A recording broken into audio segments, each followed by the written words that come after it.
Will future language models and their extensions be conscious? In developing conscious AI may lead to harms to human beings, may also lead to harms to these AI systems themselves. So I think there needs to be a lot of reflection about these ethical questions. This is a presentation by David Chalmers, as well as questions posed to him, as well as me and Susan Schneider, by you, the in-person audience, earlier this year at Mindfest, Florida, spearheaded by Susan Schneider. All of the talks on that AI and consciousness conference are in the description. I'll list some of them aloud. For instance, there's one by Anand Vaidya. This was his presentation on moving beyond non-dualism and integrating Indian frameworks into the AI discussion. Ben Gortzel also appeared, giving his talk on AGI timelines. You should also know that Ben Gortzel recently came on with Yosha Bach for Theolocution, and that's in the description as well. There's Claudia Pesos, there's Garrett Mint, and Carlos Montemayor on Petri minds and what it takes to build non-human consciousness. There's also a Stephen Wolfram talk on AI, ChatGPT, and so on. We're also going to be releasing the second Wolfram talk, as it's considered by many of the people there his best. Why? Because it was aimed at high schoolers, even the lay public. And Stephen does a great job at explaining the connection between AI and physics with his hypergraph/Reuliad approach. That one's taking a bit of time, unfortunately, because the audio became messed up, and so what we have to do is reconstruct it using AI. My name is Kurt Jaimungal, and this is a podcast called Theories of Everything, where I use my background in math and physics to investigate theories of everything, such as loop quantum gravity and string theory and even Wolfram's. But as well, we touch on consciousness and what role does consciousness have in fundamental law. Is it an emergent property? Is it something that's more? If you like those subjects as well as what you saw on screen, then feel free to subscribe. We've been having issues monetizing the channel with sponsorship, so if you'd like to contribute to the continuation of Theories of Everything, then you can donate through PayPal, Patreon, or through cryptocurrency. Your support goes a long way in ensuring the longevity and quality of this channel. Thank you. Links are in the description. Enjoy this episode with David Chalmers, and then the subsequent panel with Susan Schneider and myself and David Chalmers.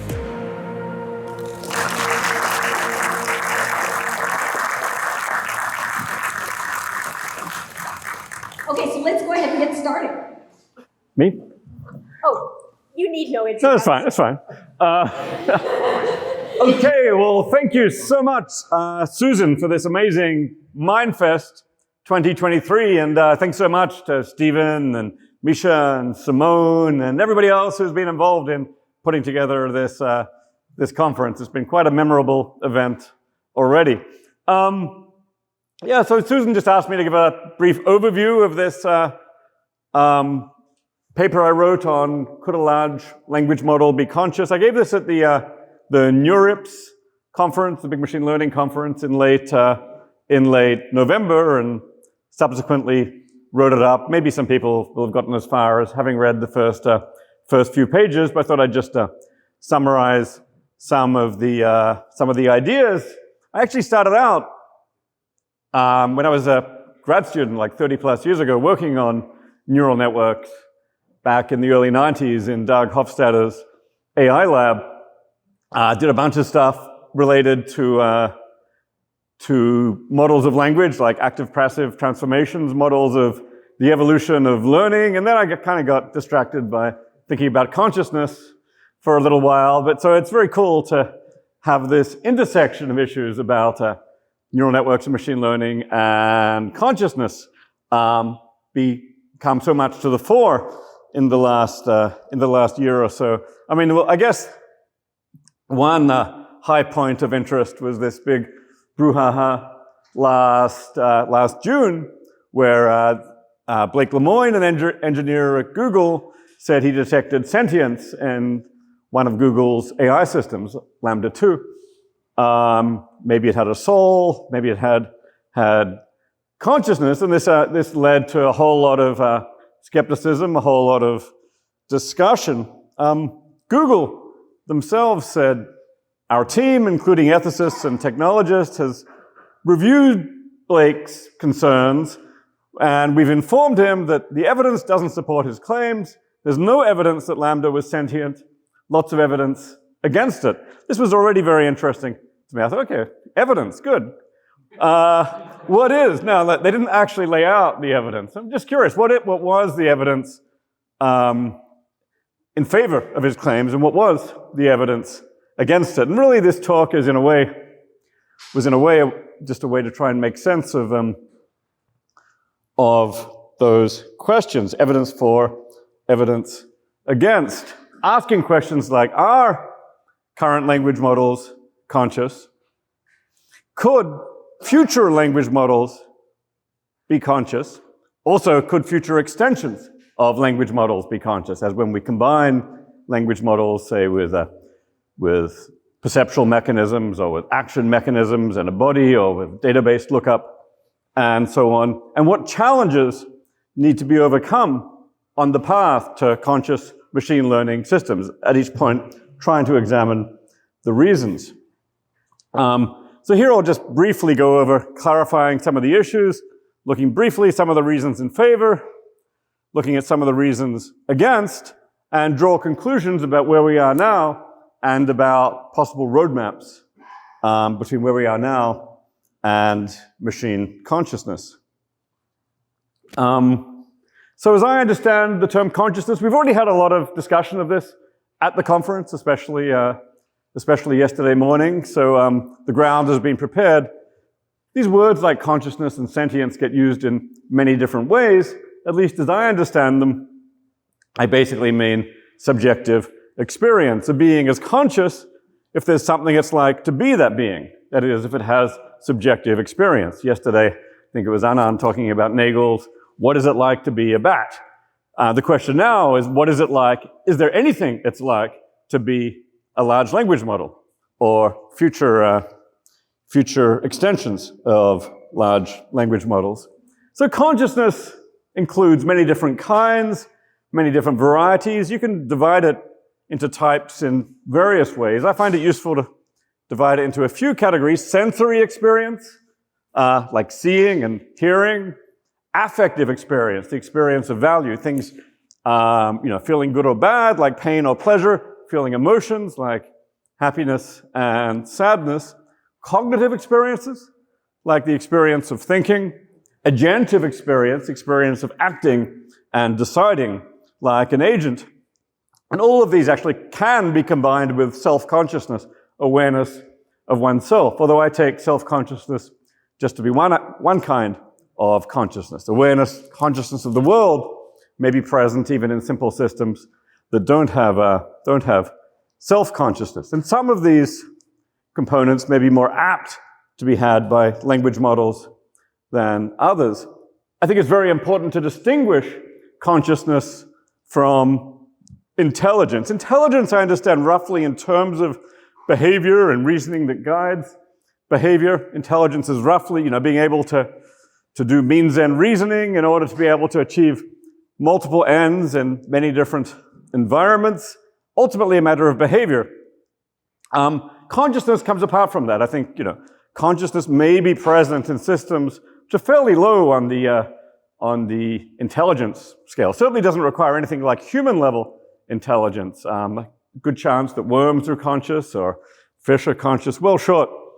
So the issue of consciousness isn't the same as the issue of human-level artificial general intelligence. Consciousness is subjective.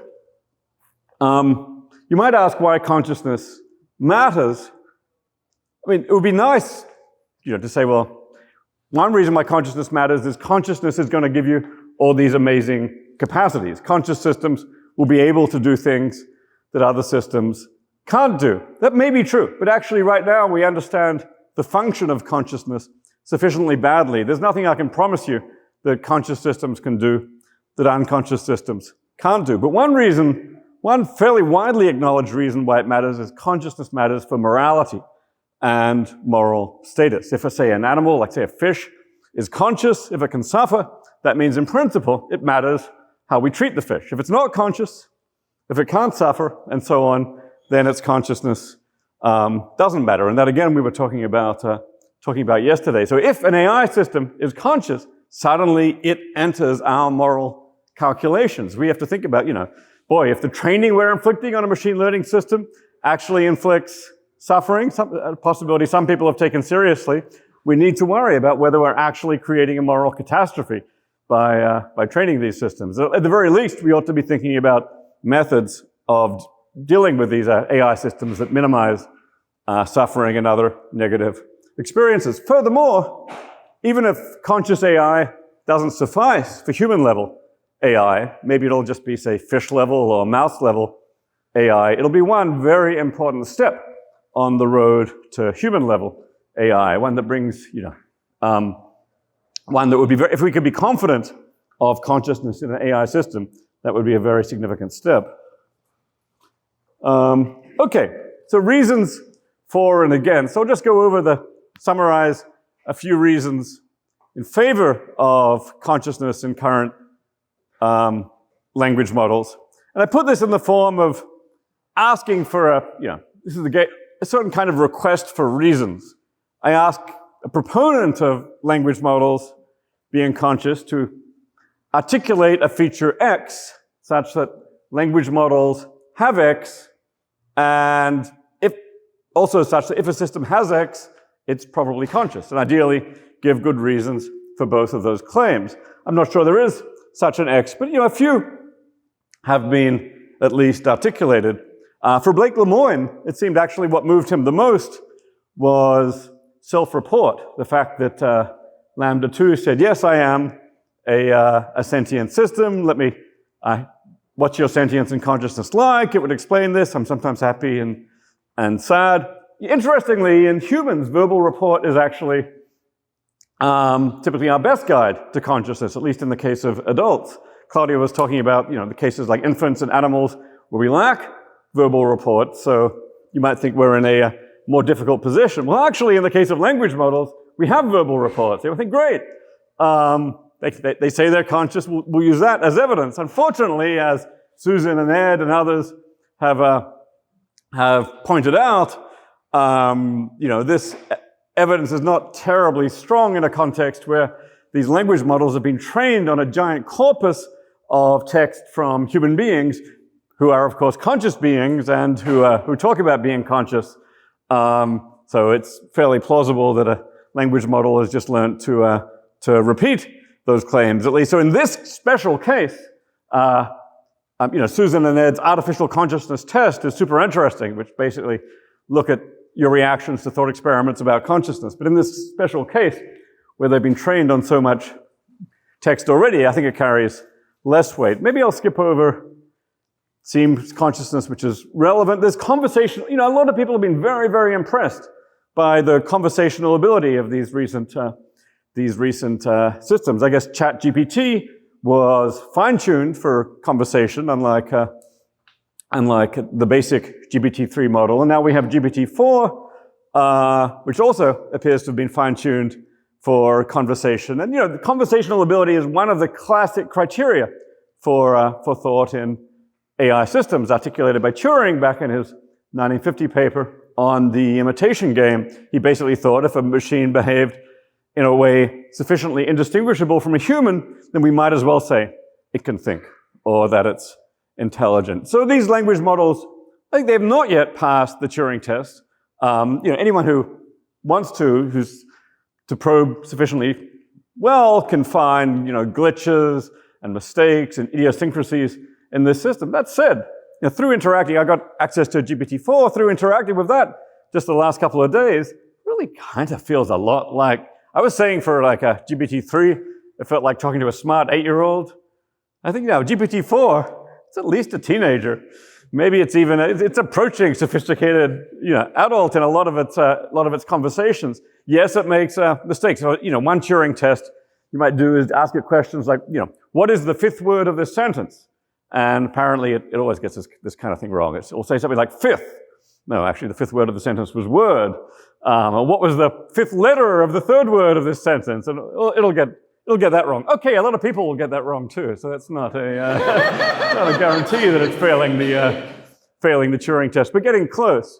I mean, that said, I think conversational ability here is relevant because, not so much in its own right, but because it's a sign of general intelligence. If you're able to talk about a whole lot of different domains and play chess and code and talk about social situations and scientific situations, that suggests general intelligence. And a lot of people have thought there are at least correlations between domain general abilities and consciousness.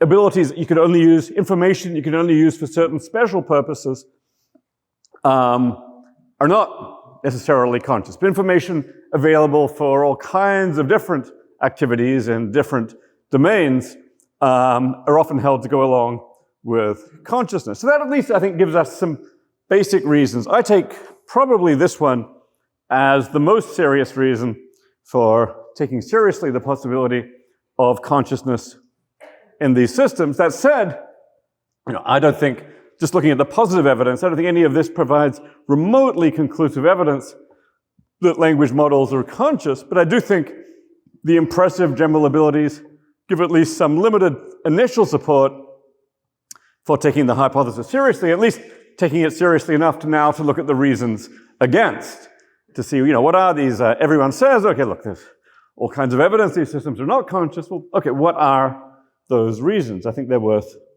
examining. So the flip side of this is to look at the reasons why language models are not conscious. And the challenge here for opponents is articulate a feature X so that language models lack X, and if a system lacks X, it's probably not sentient. And then, again, try and give good reasons for 1 and 2. And here, we have 6 different reasons that I consider in the paper. The first one, which I just consider very briefly, is the idea that consciousness requires biology, carbon-based biology. Therefore, a silicon system, it's not biological and lacks consciousness. That would rule out pretty much all AI consciousness, if correct, at least all silicon-based AI consciousness. This one is a really familiar issue in philosophy. It goes back to issues of soul and the Chinese room and all kinds of some very, very well-trodden debates. I'm really here more interested in issues more specific to language models, so I'll pass over this one quickly. A more maybe closer to the bone for language models specifically is the issue of having senses and embodiment. A standard language model has nothing like a human sense, vision and hearing and so on. No sensory processing, so they can't sense, suggests they have no sensory consciousness. Furthermore, they lack a body. If they lack a body, it looks like they can't act. If so, maybe no agentive consciousness. Some people have gone on to argue that because of their lack of senses, they may not have any kind of genuine meaning or cognition at all. We need senses for grounding the meaning of our thoughts. There's a huge amount to say about this. In fact, I recently had to give a talk at the American Philosophical Association and just talk completely about this issue. But one way to briefly cut this issue off is to look at all of the developing extensions of language models that actually have some forms of sensory processing. For example, GPT-4 is already designed to process images. It's what's called a vision language model. And I gather, although this is not yet fully public, that it can process sound files and so on. So it's a multimodal model. This is DeepMind's Flamingo, which is another vision language model. You might say, what about the body? But people are also combining these language models with bodies now. Here's Google Saycan, where a language model controls a physical robot. Well, this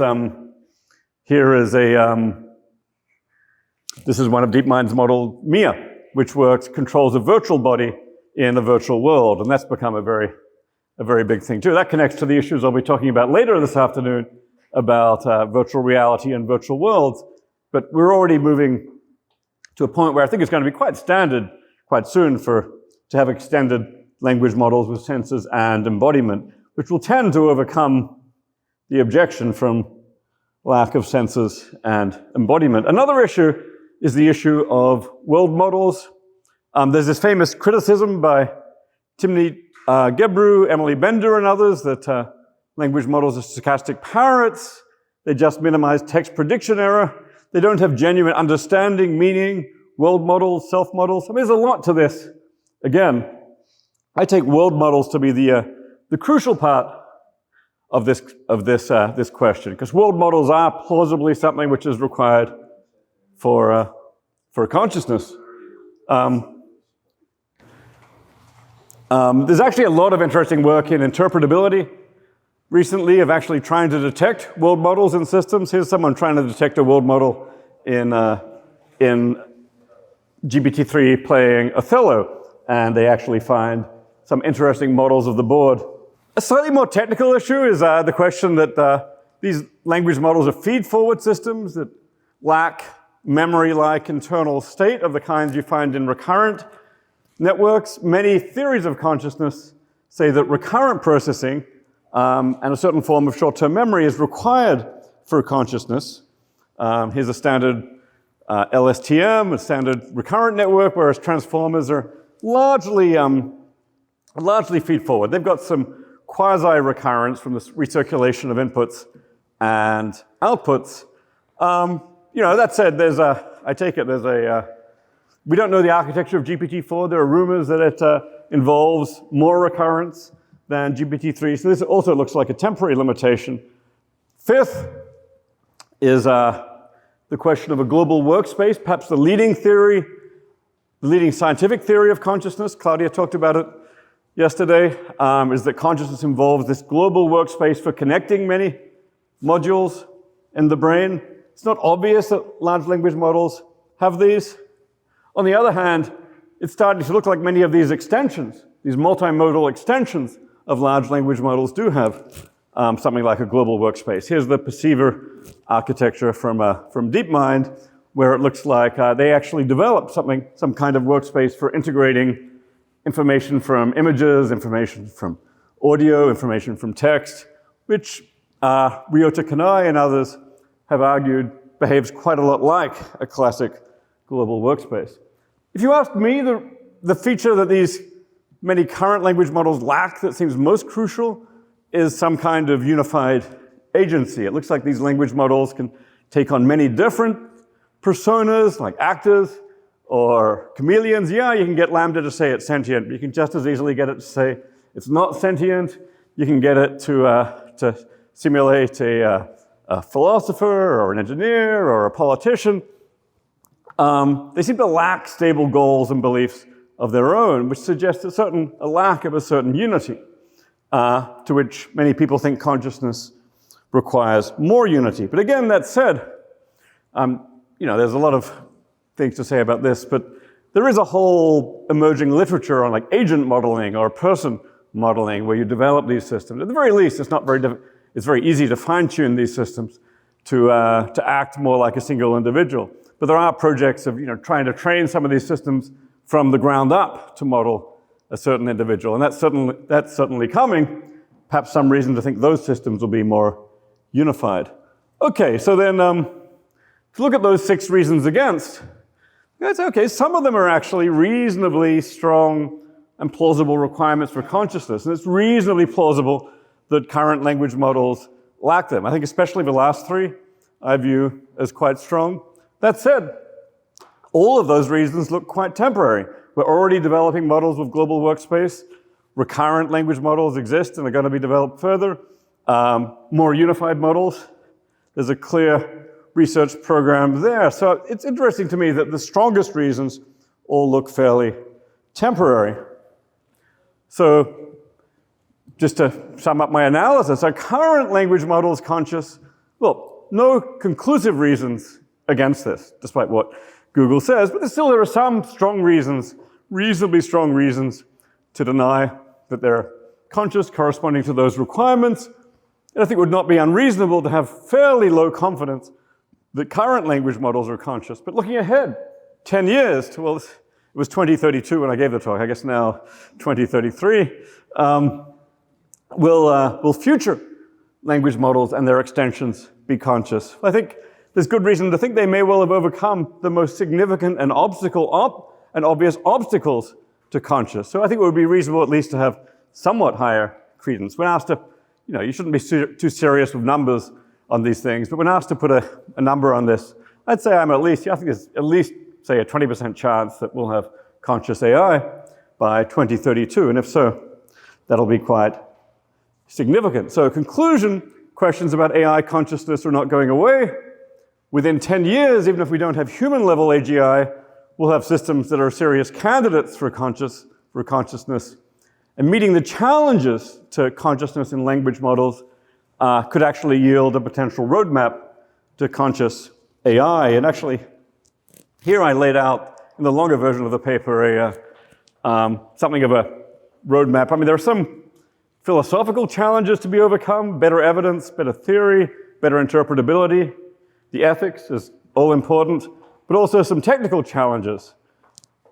Rich models in virtual worlds, with robust world models, with genuine memory and recurrence, global workspace, unified person models, and so on. But you just said we actually overcame those challenges. All of these challenges look eminently doable, if not done, within the next decade or so. Just say within a decade we've got some system. Doesn't have to be human-level AGI. Let's say mouse-level capacities showing all of these features. Then question, would that actually be enough for consciousness? Many people will say no, but then the question is, well, if those systems are not conscious, what's missing? I think at that point we have to take this very seriously. And by the way, we do need to think very, very seriously about the ethical question about whether it's actually okay for us to pursue. I'm not necessarily recommending this research program. It's a very serious ethical question. If in developing conscious AI may lead to harms to human beings, may also lead to harms to these AI systems themselves. So I think there needs to be a lot of reflection about these ethical questions, and philosophers as well as AI researchers in the broader community are going to have to think about that very hard. So thanks. Unfortunately, our AI voice enhancer couldn't bring clarity to much of this Q&A section, so I'll interject to summarize the questions. I guess I was just wondering why you thought the unified agency was the strongest thing that was missing. And so one reason you might not think of that is if you think of like Ned Block's Ant Bubbles machine, which had a unified agency, right? So it was just modeled after his ant bubbles, but there was no reason to think I was conscious. Okay, so this Ant Bubbles machine, also sometimes known as Blockhead, after my colleague Ned Block, who invented it, basically stores every possible conversation that one might have with, I guess, one's Ant Bubbles. And just, once it gets to like step 40 of the conversation, it looks over the entire history of the conversation, looks up the right answer, and gives it. I mean, it's totally impossible to create a system like this. It would require a combinatorial explosion of memory. But Ned used this to argue that a system could pass the Turing test. This system could pass the Turing test, but it quite clearly would not be conscious or intelligent. Now, Jake is suggesting that a system like this might nevertheless be unified. Well, unified in the very weak sense of being based on a certain individual. But I think if you actually look at its processing, it looks extremely disunified. To me, it's actually massively fragmented. It's got a separate mechanism for every single conversation. So I don't see the kind of mechanisms of integration there that philosophers have standardly required for a unity of consciousness. It does bring up many interesting questions about what kind of unity is required for consciousness, and there's no easy answer to that. Okay, this may sound like a simple question, but if an entity presented as intelligent, we would probably call it intelligence. The speaker asks, what does it take to determine whether an entity is conscious? Well, there's never any guarantee with consciousness. Philosophers have argued that we can at least imagine beings who are behaviorally, maybe even physically, just like a human being, but who are not conscious. So even when I'm interacting with you, you may give every sign of consciousness. But at least the philosophical question arises, are you conscious? Or are you a philosophical zombie? A system that lacks consciousness entirely. With other people, we're usually prepared to extend the benefit of the doubt. Other people are enough like us biologically, evolutionarily, that, when they behave consciously and say they're conscious, then we've got pretty good, if not totally conclusive reasons to think they are. Now, once it comes to an AI system, well, they're unlike Their behavior may be like that of a human being, but they may still be unlike us in various ways. The internal processing of a large language model is extremely different from that in a brain. It's not just carbon versus silicon. It's like the whole architecture is different and the behavior is different. So the reasons are going to be weaker. At this point, I think, this is why you actually need to start looking inside the system, going beyond behavior to think about what the processes are. Let's look at our leading current theories of consciousness, what they require for consciousness. Global workspace, world model, perhaps recurrence, perhaps some kind of unity. If we can actually find all of that in addition to the behavior, I then give that very serious weight. Let's just say, look, it's still not conclusive proof that a system is conscious, but if you can do all that, and then someone says it's not conscious, then at that point I think I can reasonably ask them, what do you take to be missing? Thanks, David. I think I want to go back to maybe your second slide. You had several bullet points there. My question was more about affective mechanisms in cognition. So I just want to delve in and see your thoughts on affect and how it relates, because, of course, I think that's the missing piece, in unified agency, because that agent has to be interested or repulsed by something.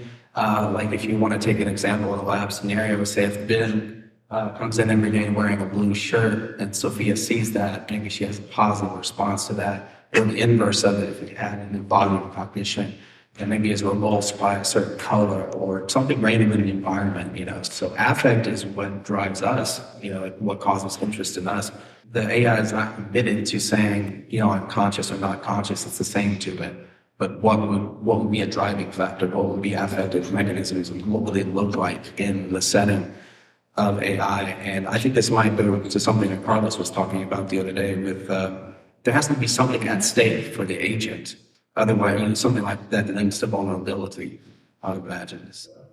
Yeah, it's a good question. And affective experience is obviously extremely central to human consciousness. I've actually argued that it's not absolutely central to consciousness in general. There could be a conscious being with little or no affective experience. I mean, we already know human beings with wider and narrower affective range, but while getting into thought experiments, I quite like the thought experiment of I think we were talking the other night about the philosophical Vulcan, inspired by Spock from Star Trek, who was supposed to lack emotions. I mean, Spock was a terrible example because he was half human and often got emotional, and even Vulcans go through pon farr every few years. However, a philosophical Vulcan is a purer case.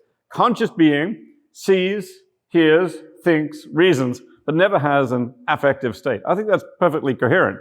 Humans aren't like that, but I think that's coherent. I think that I've argued a being like that would still have moral status. So affect, suffering is not the be-all and end-all for moral status. That said, affect is very crucial for us. What would drive a philosophical Vulcan to do what they do? Not their affective states, not feelings of happiness and frustration and so on. Rather, I think it would be more of like the kind of creature described by Immanuel Kant, who has these kind of colder, goals and desires. It could still want to advance science and protect its family and so on in the absence of affect.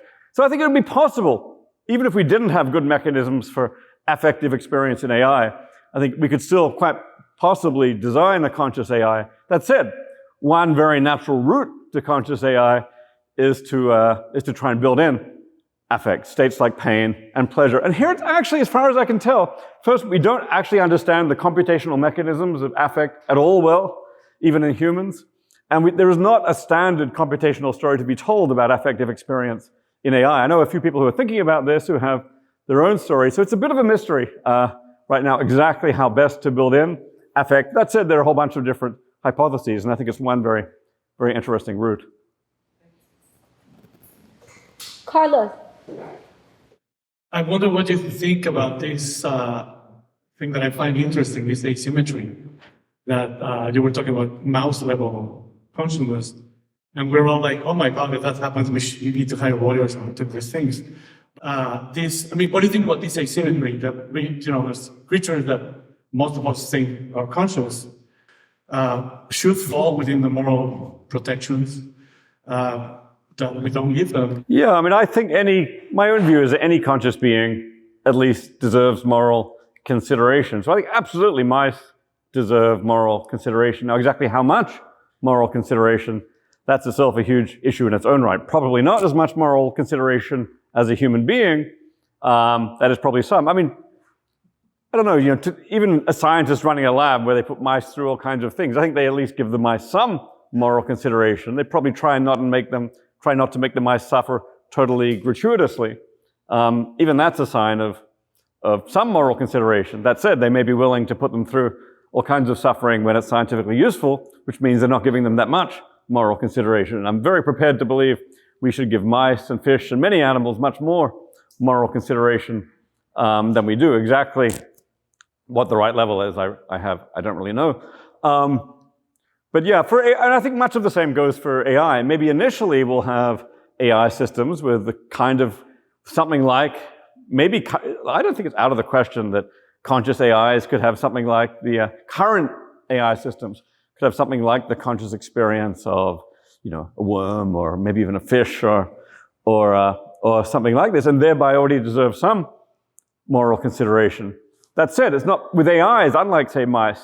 Well, I guess in Flowers from Algernon, the mouse gets to be very smart very soon and suddenly reaches human-level intelligence. Doesn't happen with real mice, but with AIs, it's going to be one day mice, one day fish, next day mice, next day primates, next day humans. And obviously when the issue is really going to hit home is when we have AI systems as sophisticated in many ways as humans, such that we have reasons to think they have human-level consciousness. I think at that point, look, I'm not at all confident that we're going to suddenly extend the kind of moral consideration we give to humans, to AI systems, but I think there's a philosophical case that we should. May I jump in and follow up on that? That's such an interesting question because you could also envision a hybrid AI system, such as an animat, if you will, with a biological component as well as a non-biological component, or a neuromorphic component and a non-neuromorphic component. Maybe you get something like the consciousness of a mouse, but super intelligence, right? I mean, I'm wondering if we should be more careful about assuming a correlation between level of consciousness and level of intelligence and what this issue does in the moral calculus of concern. Yeah, it's a great question. Do you want to throw that one? I know you wanted to throw it open to the audience at some point. I'm happy to take on this one. I think I want you to answer first. Yeah, I agree. Consciousness and intelligence are, to some degree, dissociable. And I think that's especially so for, say, sensory consciousness, affective consciousness, and so on. On the other hand, cognitive consciousness, I am inclined to think, has got some strong correlation with consciousness. Relatively unintelligent systems, a worm and so on, probably doesn't have much in the way of cognitive consciousness. Humans have far more developed cognitive consciousness. And even in sensory consciousness and affective consciousness, we have rich sensory and affective states. That's largely, I think, due in significant part to their interaction with cognitive consciousness. And I'm inclined to think, people say, Bentham said, what matters for animals is can they talk, can they reason? No, it's can they suffer. I'm actually like, maybe Bentham was a little bit too fast. It's like, reasoning and cognition is actually very important for moral status. And that, I think, does at least correlate with intelligence. But affect, on the other hand, yeah, maybe a mouse could be suffering hugely. And that suffering ought to get weight in our considerations to some degree independent of intelligence. I think Kirk, from Theories of Everything, who is the co-MC, is going to jump in now with a question. Is that right? Sure. Okay. Is it all right if Valerie answers one question? Because I know that she has one that's been burning. A burning question. Go. My question is trying to robot hypnotized, because when you hypnotize a person, you're going into the subconscious to get the information to bring it forward to see what's for the inside is. What's your view? That is a great question. I have no idea about the answer, but maybe someone here does. Anyone hypnotized an AI system? There are people who've done simulations of the conscious and the unconscious. You know any AI systems simulating the Freudian unconscious, Claudia? I don't know. Someone should be doing this for sure. This reminds me, though, of issues involving testing machine consciousness. And it reminds me of, for example, Ed Turner's, and I guess it was sort of my view too, on writing a test for machine consciousness that was probing to see if there was the felt quality of experience. And actually think that cases of hypnosis, if you could find that kind of phenomena at the level of machines, it could very well be an interesting indication that something was going on. But it leads us to a more general issue that we wanted to raise with the audience, which is what methodological requirements are appropriate for testing the machine and deciding whether a machine is conscious or not. And maybe I'll turn it over to Ed Turner for the first answer, and then back there, Ben Gertzel for the second. Awesome. Okay. Let me just quickly say that the kind of meta idea behind the specific test that Susan and I published a few years ago is as follows. Since we can't directly detect felt experience, subjective experience, you might ask, what do entities that have self-consciousness learn from this felt experience? Do they get any information from that experience that isn't otherwise available to them? And if so, looking for that testing to see if they have that information would be an indirect way. It's a proxy for the experience base. And I think we use this with people a great deal. And the example that Susan and I turned to was almost everyone understands very easily ideas like reincarnation, ghosts, out-of-body experiences, life after death, because from their felt experience, they perceive themselves as existing as an entity that has experience, as different from a physical object. So if you say to someone, after you die, you'll be reincarnated in a new body, that makes sense to people like that. If you say to them, after you die, your son will be reincarnated, that sounds incoherent, and you have to explain a lot what you could possibly mean from that.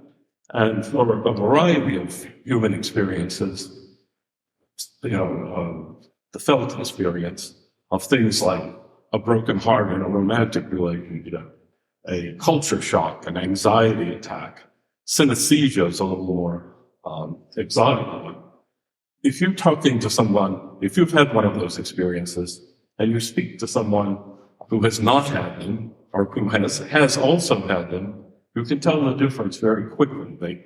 They get it if they've already had the experience, and you can go ahead and talk about what it's like to have an anxiety attack or whatever. If not, you have a lot of explaining to do to get them to understand what you're talking about. And so the sort of structure of the type of test that Susan and I proposed was that you isolate the machine from any information about what people say about their felt experience, and then try to get them to understand some of these concepts.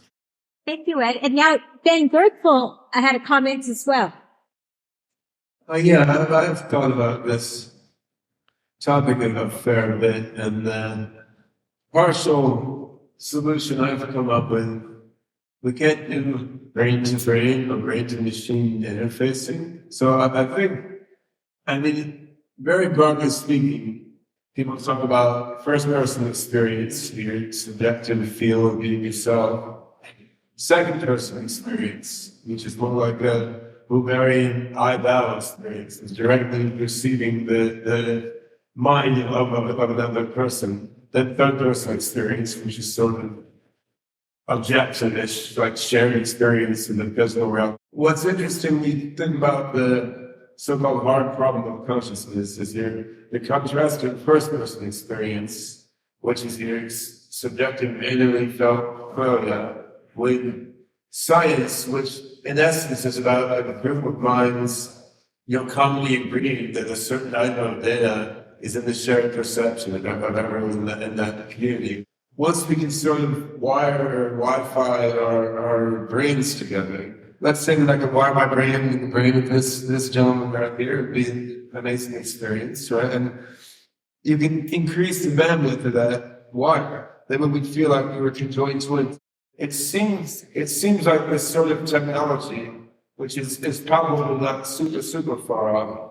It feels like this gives a different dimension. I view it as in some ways bypassing the hard problem of consciousness, although not actually solving it, because it brings into the domain of shared agreed perception a sense of the subjective feel of another person's consciousness. I feel this has existed in a less advanced form in the history of Buddhism and various spiritual traditions, where people are following common meditation protocols or psychedelic protocols, and they then have the sense that they're co-experiencing the minds of other people there.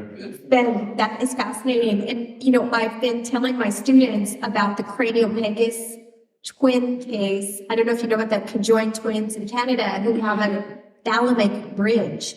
Wow. It's a novel anatomical structure that we don't have it in nature, as far as I know, previous to this, or at least documented it. And of course, everybody wants to study them. The parents are very protective, however, but it's well documented. They don't face each other, even though they're conjoined, that when one eats peanut butter, she'll do it to drive her twin crazy. Because the other one needs the flavor. So they have a shared conscious experience. And of course, philosophers will have a lot of fun with that as well, in relation to privacy. But I also think it's very suggestive along the lines of what you just raised, right? And I wanted to bring that over to Dave Chalmers and see what your reaction is to Ben's point. Oh, I love the idea of mind merging. As a test for consciousness, I'm not totally convinced, because of course you could mind merge with a zombie, and from the first person perspective, it would still feel great. You could probably mind merge with GPT-4, and it'd be pretty. So your hypothesis is? Ben asks, if you mind merged with the philosophical zombie, could it feel the same as mind merging with a fully conscious being? Kind of mind merging I'm having in mind. It's like there's still two minds here, right? I mean, I'm still me experiencing you. So it's really, I'm a conscious being already, and this is having massive effects on my consciousness. Psychedelic drugs could have massive effects on my consciousness without themselves being conscious. Your brain don't feel like separate minds, right? So Yeah. There's some level of merging that goes beyond that. So you have the idea of merging to become one common mind. I would still worry that a conscious being and an unconscious being could merge into one unified, freaky conscious mind. I think it would feel different though than merging with a conscious being. Yeah, but now we need the criteria for which distinctive feelings are actually the feelings that track the other being. The other version I like is gradually turning yourself into that being.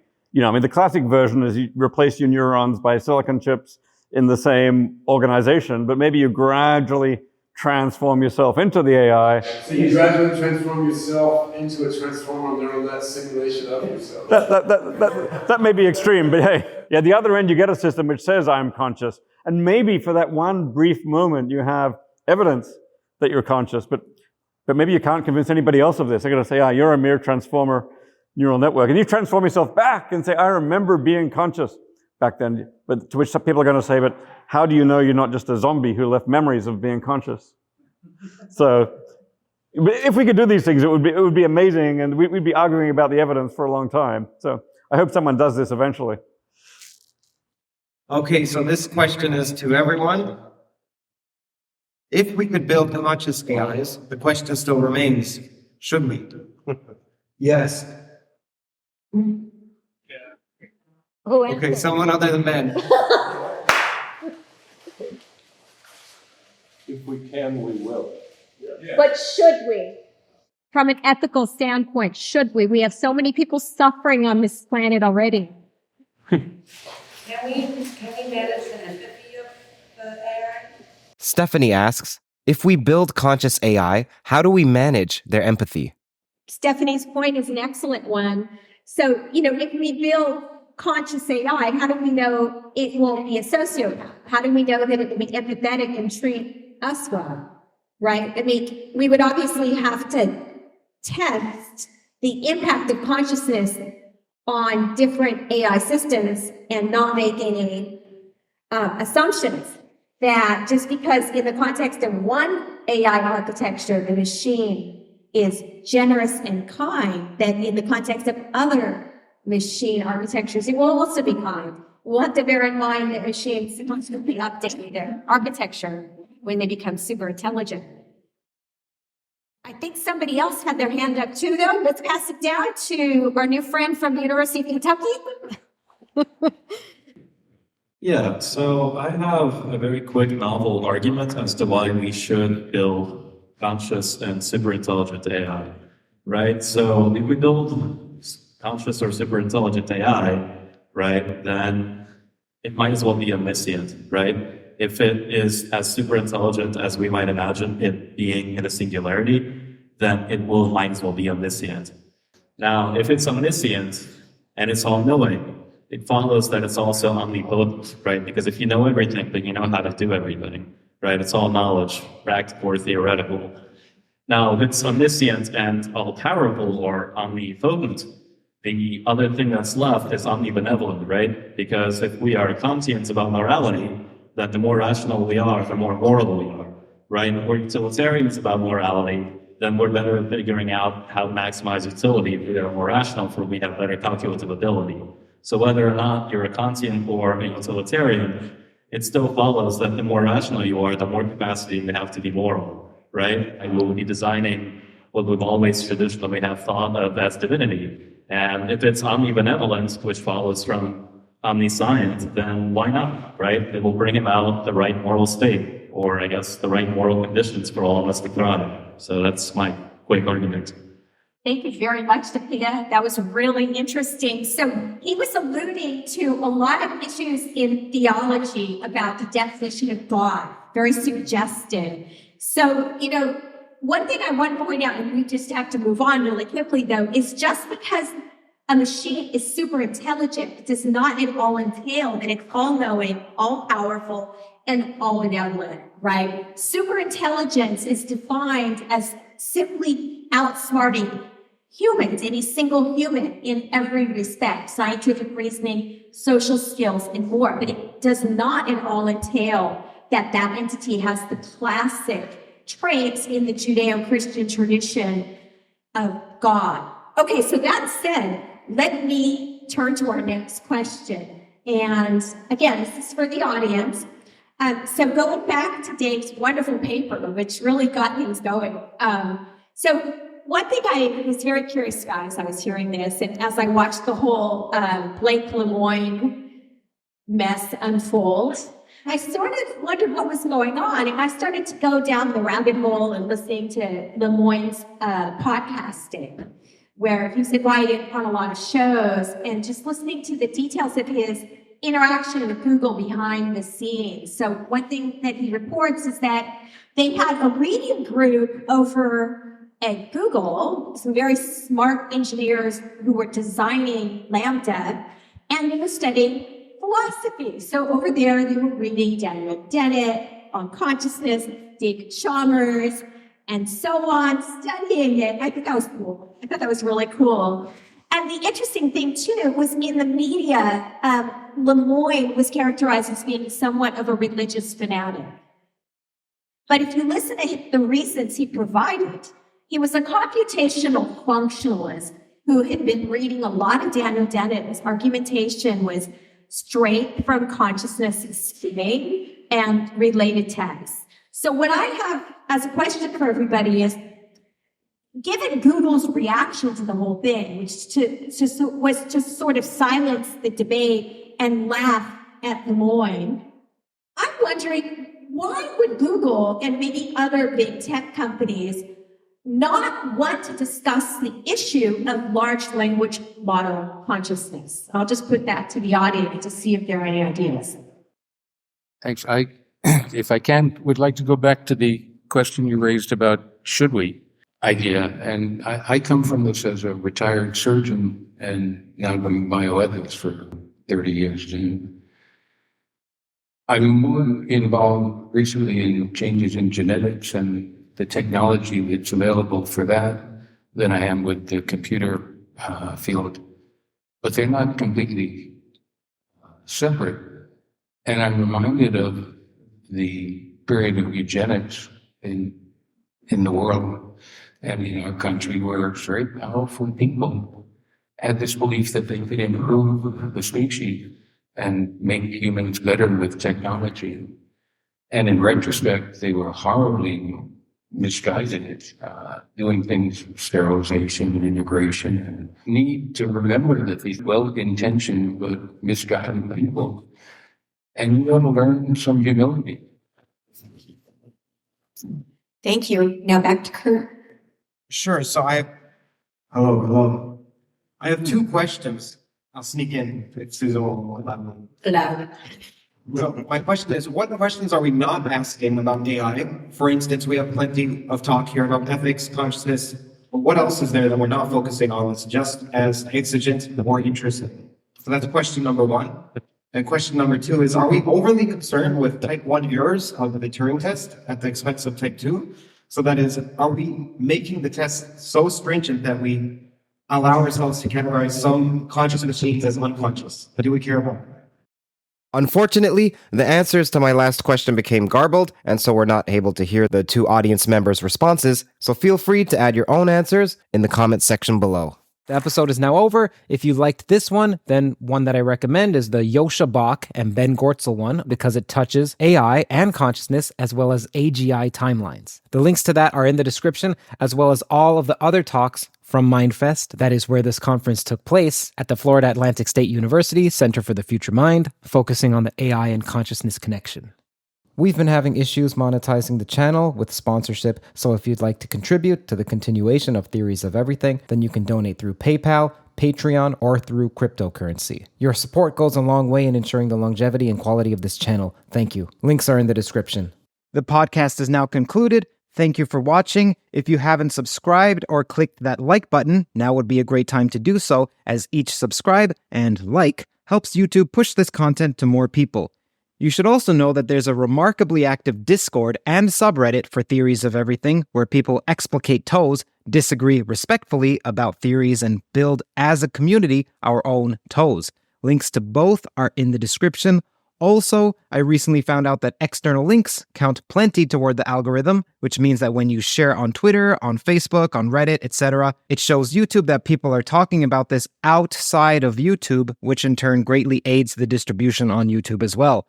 Last but not least, you should know that this podcast is on iTunes, it's on Spotify, it's on every one of the audio platforms. Just type in Theories of Everything and you'll find it. Often I gain from rewatching lectures and podcasts, and I read that in the comments, hey, Toe listeners also gain from replaying. So how about instead re-listening on those platforms? iTunes, Spotify, Google Podcasts, whichever podcast catcher you use. If you'd like to support more conversations like this, then do consider visiting patreon.com/KurtJaimungal and donating with whatever you like. Again, it's support from the sponsors and you that allow me to work on Toe full-time. You get early access to ad-free audio episodes there as well. For instance, this episode was released a few days earlier. Every dollar helps far more than you think. Either way, your viewership is generosity enough.